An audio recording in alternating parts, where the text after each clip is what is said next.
Ola, Uber, Rapido ವಿರುದ್ಧ ಸಮರವನ್ನ ಸಾರ್ತಾ ಇದ್ದಾರೆ. ಪ್ರಯಾಣಿಕರಿಂದ ದುಪ್ಪಟ್ಟು ಹಣ ವಸೂಲಿ ಮಾಡ್ತಾ ಇದ್ದಾರೆ ಅನ್ನುವಂತ ಆರೋಪ. ಇದೇ ವಿಚಾರಕ್ಕೆ ಸಂಬಂಧಪಟ್ಟಂತೆ ಈಗ ಪ್ರತಿಭಟನೆ ಸಂಸ್ಥೆಗಳಿಗೆ ಸಾರಿಗೆ ಇಲಾಖೆಯಿಂದ ನೋಟಿಸ್ ಕೂಡ ನೀಡಲಾಗಿದೆ. ಸರ್ಕಾರದ ಆದೇಶವನ್ನ ಉಲ್ಲಂಘನೆ ಮಾಡಿರುವಂತಹ ಹಿನ್ನೆಲೆಯಲ್ಲಿ ನೋಟಿಸ್ ನೀಡಲಾಗಿದೆ.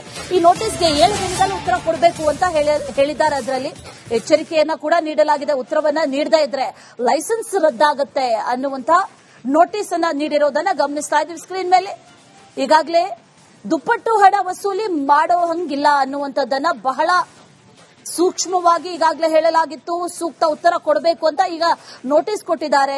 ಇಷ್ಟೆಲ್ಲ ಹೇಳಿದ ನಂತರದಲ್ಲೂ ಕೂಡ ದುಪ್ಪಟ್ಟು ಹಣ ವಸೂಲಿ ಮಾಡ್ತಾ ಇರೋದು ಯಾವ ಕಾರಣಕ್ಕೆ ಅನ್ನುವಂತ ನಿಟ್ಟಿನಲ್ಲಿ ಪ್ರಶ್ನೆಯನ್ನ ಮಾಡಲಾಗಿದೆ. ಜೊತೆಗೆ ನೋಟಿಸ್ ಕೂಡ ನೀಡಿದ್ದಾರೆ. ಡೀಟೇಲ್ಸ್ ಅನ್ನ ಕೊಡ್ತಾರೆ ನಮ್ಮ ಪ್ರತಿನಿಧಿ ಸತ್ತಾರ್, ನೇರ ಸಂಪರ್ಕದಲ್ಲಿ ಜಾಯಿನ್ ಆಗಿದ್ದಾರೆ. ಸತ್ತಾರ್, ನೋಟಿಸ್ ಕೊಟ್ಟಿದ್ದಾರೆ. ನೋಟಿಸ್ 1 ವಾರದಲ್ಲಿ ಉತ್ತರ ಕೊಡಬೇಕು ಅನ್ನುವಂತ ನಿಟ್ಟಿನಲ್ಲೂ ಕೂಡ ಹೇಳಲಾಗಿದೆ.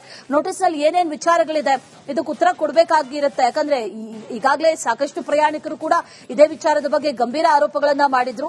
ಈಗ ಸದ್ಯಕ್ಕೆ ಮುಂದೆ ಓಲಾ, ಉಬರ್ ಮುಂದೆ ಇರುವಂತಹ ದಾರಿಗಳೇನು, ಡೀಟೇಲ್ಸ್ ಏನಿದೆ?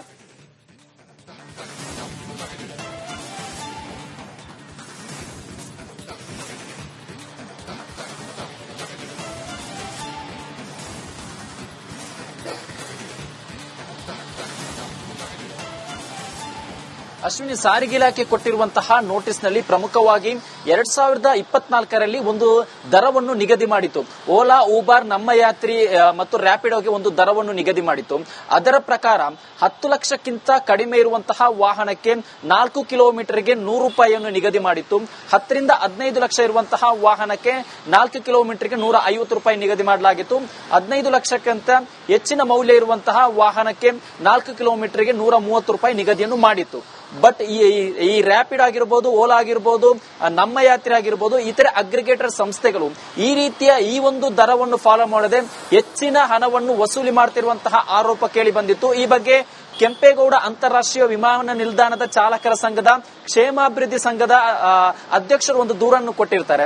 ಸಾರಿಗೆ ಇಲಾಖೆಗೆ ಈ ರೀತಿಯ ದೂರನ್ನು ಕೊಟ್ಟಂತಹ ಬೆನ್ನಲ್ಲೇ ಸಾರಿಗೆ ಇಲಾಖೆ ಕೂಡ ಅಲರ್ಟ್ ಆಗಿ ಈ ಬಗ್ಗೆ ಒಂದು ವೆರಿಫಿಕೇಶನ್ ಮಾಡುವಂತಹ ಒಂದು ಕೆಲಸವನ್ನು ಮಾಡುತ್ತೆ.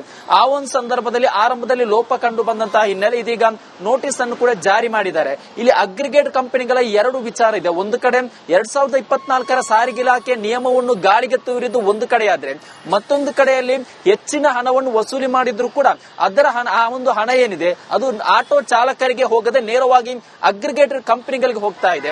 ಇದರಿಂದ ನಿತ್ಯ ಕೂಡ ಆಟೋ ಚಾಲಕರು ಕೂಡ ಸಮಸ್ಯೆಯನ್ನು ಅನುಭವಿಸ್ತಾ ಇದ್ದಾರೆ. ಗ್ರಾಹಕರು ನಿತ್ಯ ಕೂಡ ಅವರ ಜೊತೆ ಕಿರಿಕ್ ಮಾಡ್ತಾ ಇದ್ದಾರೆ. ಎಲ್ಲಾ ಅಂಶವನ್ನು ಮನಗೊಂಡು ಇದೀಗ ನೋಟಿಸ್ ಕೊಡುವಂತಹ ಒಂದು ಕೆಲಸವನ್ನು ಮಾಡಿದೆ.